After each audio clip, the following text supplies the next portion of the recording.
Om Swastiastu, selamat pagi. Terima kasih atas waktu yang telah diberikan kepada saya. Perkenalkan, nama saya Niluh Windarianti dengan NIM 2529041078. Saya adalah mahasiswa S2 Pendidikan Dasar Universitas Pendidikan Ganesha.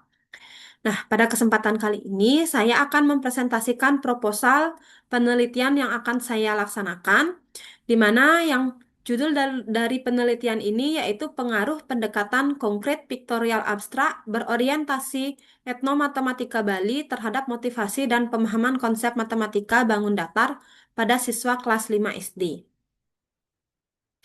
Nah, adapun yang melatar belakangi permasalahan ini, berdasarkan hasil observasi dan wawancara yang telah saya laksanakan, ditemukan beberapa permasalahan yaitu konsep matematika yang sulit dipahami. Selain itu, konsep matematika yang sulit dipahami ini disebabkan karena pertama pembelajarannya itu kurang kontekstual. Jadi anak-anak itu kesulitan berpikir secara langsung menggunakan pemahaman abstrak, di mana kita ketahui pada tahapan SD, anak-anak itu berada di masa praoperasional konkret, di mana anak-anak itu masih mengalami masa perubahan dari yang konkret ke abstrak. Nah, di sini juga dilihat pada saat pelaksanaan pembelajaran, pada saat observasi, motivasi belajar anak-anak itu masih rendah. Nah, berdasarkan hasil wawancara dengan guru dan pengamatan langsung, itu diketahui bahwa matematika itu dianggap sebagai salah satu pembelajaran yang sulit, susah. Jadi ketika anak-anak itu mendengarkan matematika, dia tuh sudah bilang haduh seperti itu. Nah, selanjutnya, solusi yang ditawarkan sesuai dengan masalah tersebut yaitu menggunakan pendekatan konkret piktorial abstrak yang berorientasi etnomatematika Bali, di mana pada pendekatan CPA ini diketahui bahwa ada 3 tahapan di mana sejalan dengan tahapan praoperasional anak-anak di jenjang SD, yaitu mulai dari konkret sampai dengan ke abstrak. Nah, dengan adanya solusi ini diharapkan bahwa pemahaman konsep khususnya pada bangun datar dan motivasi belajar itu dapat meningkat. Nah, rumusan masalah dan tujuan dari penelitian ini.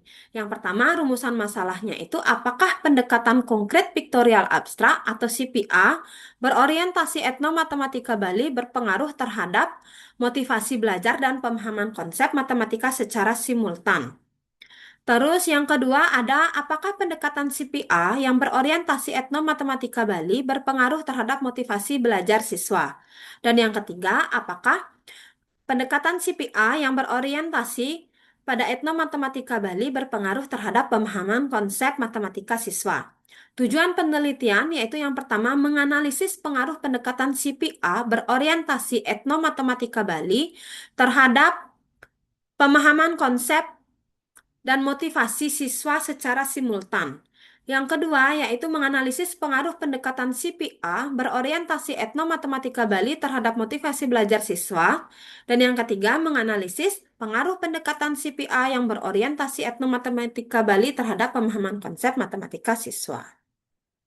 Kajian teori pada penelitian ini yaitu ada pendekatan CPA yang berorientasi pada etnomatematika Bali, di mana kita ketahui bahwa pada pendekatan CPA ini terdiri dari 3 tahapan, yaitu ada konkret, piktorial, dan abstrak. Pada tahapan konkret, anak-anak itu belajar menggunakan benda nyata, benda-benda yang ada di sekitar kita. Pada penelitian kali ini, itu karena berorientasi pada etnomatematika Bali, maka benda-benda yang digunakan itu adalah benda-benda nyata yang ada di sekitar anak-anak sesuai dengan kebudayaan Bali. Seperti ada wastra, ada bentuk-bentuk jejahitan, dan ada bentuk-bentuk keben. Nah, selanjutnya di sana ada tahapan piktorial. Nah, pada tahapan piktorial, anak-anak sudah belajar melalui representasi gambar atau ilustrasi, jadi tidak lagi menggunakan benda-benda konkret. Selanjutnya, tahapan yang ketiga itu adalah abstrak. Di sini diharapkan anak-anak sudah bisa merealisasikan dari konkret, piktorial, lalu ke abstrak. Anak-anak itu sudah bisa menggunakan simbol ataupun rumus. Jadi anak-anak itu belajar menggunakan simbol angka pada konsep pemahaman matematika. Nah, pada motivasi belajar ini diketahui bahwa motivasi belajar itu dapat ditentukan dengan indikator yaitu ketekunan, dari minat, keaktifan, dan rasa percaya diri anak. Nah, ketekunan ini sendiri yang dimaksudkan adalah anak-anak itu memang serius mengikuti pembelajaran matematika, tidak ada bosan, tidak ada lain-lain saat pembelajaran. Nah, minatnya ini dapat ditunjukkan dengan bagaimana anak-anak beraktivitas selama pembelajaran dan keaktifannya juga terlihat pada saat pelaksanaan pembelajaran ini. Apakah anak-anak diam? Kalau anak-anak diam, berarti anak-anak itu tidak kurang berminat dan kurang aktif. Serta di sini ada rasa percaya diri. Jika anak-anak bisa mempresentasikan secara langsung pemahamannya. Jika tidak, maka anak-anak tidak usahlah, tidak berani tampil menunjukkan seberapa sih kemampuan anak-anak tersebut. Nah, pada pemahaman konsep juga anak-anak ada memahami, menghubungkan konsep, dan menerapkan konsep, serta menyelesaikan permasalahan. Jadi, pemahaman konsep di sini yang dimaksudkan ketika anak-anak memang benar memahami konsep tersebut, anak-anak akan tahu bagaimana caranya anak-anak menyelesaikan permasalahan-permasalahan terkait dengan matematika, khususnya pada bangun datar yang telah dipelajari oleh anak-anak. Nah, dengan demikian, maka motivasi dan pemahaman konsep matematika anak-anak otomatis akan meningkat jika anak-anak sudah melaksanakan atau menerapkan pendekatan CPA ini dengan baik. Nah, selanjutnya, pada metodologi penelitian, desain penelitian yang digunakan itu adalah penelitian eksperimen semu. Karena objek yang digunakan adalah manusia, tidak bisa mengontrol sepenuhnya dengan rancangan post-test only control group design. Nah, populasi dan sampel yang digunakan, di sini populasi yang digunakan itu adalah menggunakan siswa kelas 5 di Gugus Letkol Wisnu, Kecamatan Denpasar Utara, yang terdiri dari 8 sekolah dan 12 kelas. Nah, setelah populasi ditentukan, maka akan dilakukan uji kesetaraan menggunakan ANAVA satu jalur, lalu dipilih sampel menggunakan simple random sampling, lalu diundi secara acak, lalu terpilih dua kelas, di mana pertama dijadikan kelas eksperimen, kelas kedua dijadikan kelas kontrol. Selanjutnya ada prosedur penelitian. Prosedur penelitian ini terdiri dari tiga tahap, yaitu tahapan persiapan, tahapan pelaksanaan, dan tahapan akhir. Tahapan persiapan itu ada observasi dan wawancara. Terus ada menentukan populasi dan sampel, ada penyusunan perangkat pembelajaran, ada menyusun dan menguji instrumen penelitian, dan menetapkan jadwal pelaksanaan penelitian. Pada tahapan pelaksanaan ini akan dilaksanakan dengan pendekatan CPA atau konkret piktorial abstrak yang berorientasi etnomatematika Bali pada kelas eksperimen dan menggunakan pembelajaran konvensional di kelas kontrol.